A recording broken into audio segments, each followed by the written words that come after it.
مخلوق کی دوستی صراط مستقیم پر مشکل سے ہوگی. اب یہ بات تو درست ہے کہ کسی کا جرم معاف ہو، لیکن جرم دو قسم کے، ایک وہ جو آپ کا کیا ہے وہ آپ معاف کریں، دوسرا یہ کہ وہ لوگوں کا کر چکا ہے وہ اللہ معاف نہیں کرے گا. اور دلیل دیکھیں، حضرت صلی اللہ علیہ وسلم نے جو حج کیا ہے تو حجۃ الوداع کے موقع پر عرفات کا دن جمعہ پڑ گیا تھا، حجۃ الوداع اور حج اکبر تھا.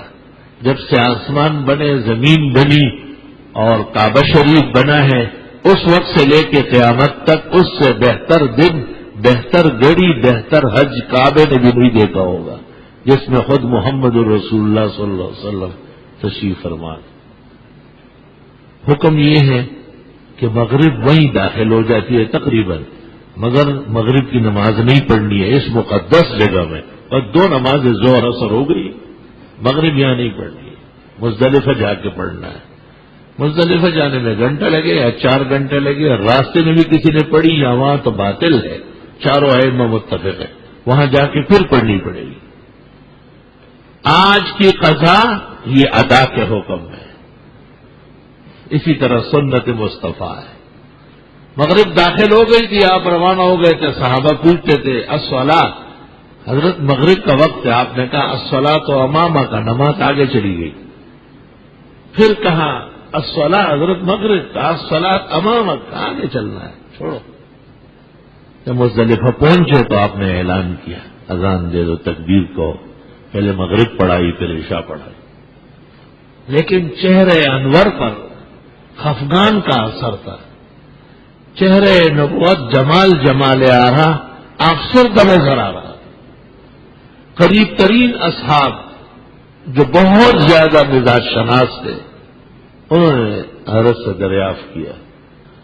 آپ نے فرمایا عرفات میں تمام دعائیں تو قبول ہو گئی ہے، لیکن 2 دعاؤں پر رب العزت نے بہت سختی کی اور نہیں مان رہا ہے.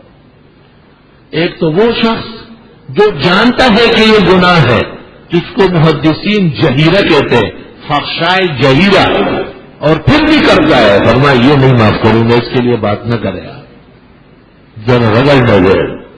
تو حضرت نے کہا یہ امت تو قیامت تک جائے گی، اس میں کیسے کیسے لوگ آئیں گے، یہ بچیں گے کیسے. اور دوسرا یہ کہ حقوق، دماغ، کسی نے کسی کا حق دبایا ہے، چاروں طرف زمینیں قبضے ہو رہی ہے، پلان بن رہا ہے، ہر وزیر اور ہر سرکاری افسر کسی بھی گروپ کا ہے، باغا دوڑی میں لگا ہوا ہے. ایسا مغلوں کی سلطنت تخت و تاراج ہو گئی. اب جس نے جو ریاست پکڑنی ہے اپنا زور لگائے. چند روزہ دنیا کے لیے اور چند روزہ وقت کے لیے کیا کیا ذلتوں اور مظالم کیے جا رہے، ڈھائے جا رہے. استغفر اللہ.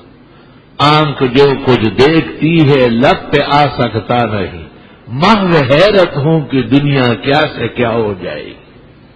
فرمائے کہ ایک تو جس نے کسی کا حق دبایا ہے، چھینا ہے، اور دوسرے جس شخص نے کسی کا خون کیا ہے، قتل کیا ہے، اس کی وجہ سے قتل ہوا ہے. اللہ تعالیٰ نے کہا یہ نہیں معاف ہو. مزدلفہ کی رات، پوری رات آپ تشریف فرماتے ہو، زار و قطار رو رہے تھے. آپ کا رونا اور آپ کا آنسو کوئی مقام رکھتے ہیں. حضرت کی آنسو تو عرش کو ہلانے والے تھے صلی اللہ علیہ وسلم. فجر جب آپ نے مزدلفہ میں پڑھائی اور آپ صحابہ کی طرف متوجہ ہوئے تو آپ نے مبارکباد دی، اور آپ نے کہا کہ اللہ تعالیٰ نے مجھے جبریل بھیجا اور کہا کہ چلو جس نے جس کا حق مارا ہے اس کو میں میدان حشر میں حقوق خود دے دوں گا، اور اس کو کہوں گا کہ اس کو معاف کرے. اور جب وہ قاتل ہر طرح مجھے راضی کر لے تو میں مقتول کو اس کے بدلے میں بے حساب درجات دے دوں گا، اور اس کو کہوں گا کہ آپ کی معافی پر اس کا جانا موقوف ہے، جب تک آپ راضی نہیں ہوں گے یہی کھڑا رہے گا. تو ماحول جنت کا ہے اور مقتول تو شہید ہے، اس کا دل نرم ہو چکا ہوگا، اتنے بہترین نعمتیں دیکھی ہوگی، وہ کہے گا جائے جنت، میں نے معاف کر دیا.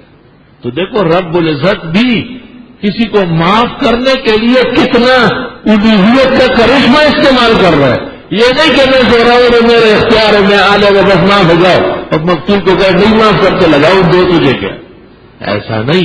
قانون عدل، قانون انصاف، قانون حفظان حقوق، جان و مال کی عزت و آبرو کی قدر منزلت اس میدان میں بھی ظاہر ہوگا. اللہ تعالیٰ مسلمانوں کو پورے دین پر عمل نصیب فرمائے. وآخر دعوانا اللہ